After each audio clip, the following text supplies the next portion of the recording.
Hello friends, welcome my channel.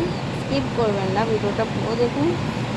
ওটা হচ্ছে baby corn কেটে নিয়ে এর মধ্যে আদা রসুনের পেস্ট, কর্নফ্লাওয়ার দিয়ে দিয়েছি।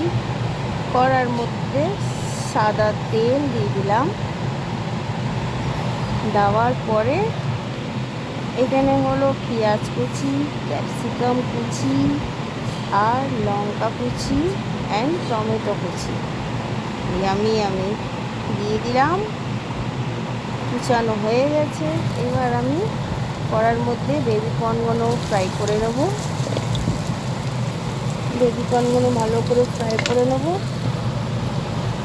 করে নেওয়ার পরে এবার লাল লাল করে ভেজে নিতে হবে।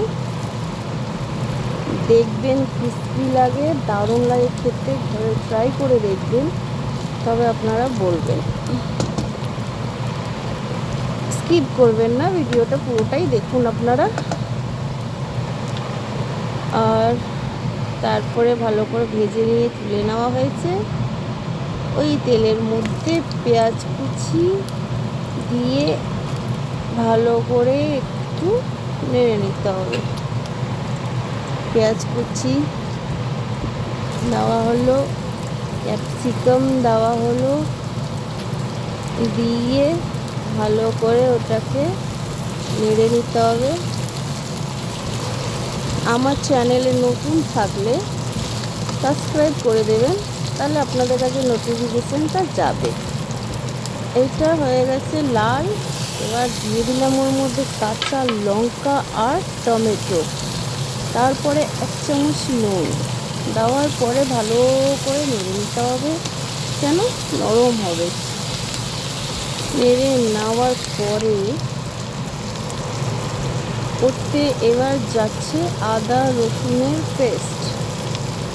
ওর মধ্যে আদা রসুনের পেস্টটা দিয়ে দেওয়া হয়েছে। এটা হচ্ছে কর্নফ্লাওয়ার, তার মধ্যে দেওয়া হলো সয়া সস। দেওয়ার পরে ওর মধ্যে আবার চলে গেল জল। জলটাকে ভালো করে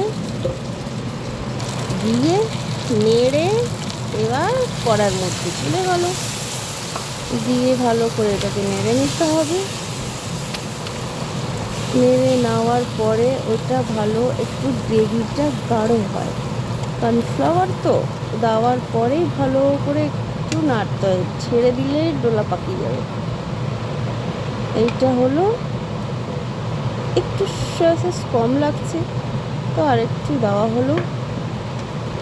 সয়া সসটা আরেকটু দিয়ে দিলাম।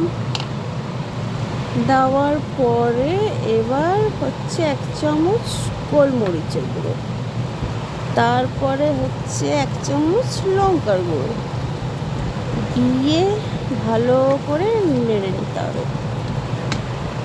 নেড়ে নেওয়ার পরে যাবে এবার বেবি কর্ন। এটা হচ্ছে বেবি চিলি।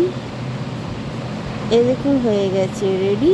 ভালো লাগে একটা লাইক দেবেন, দেখতে থাকুন। ভালো ভালো রেসিপি আপনাদের কাছে যাবে। Thank you.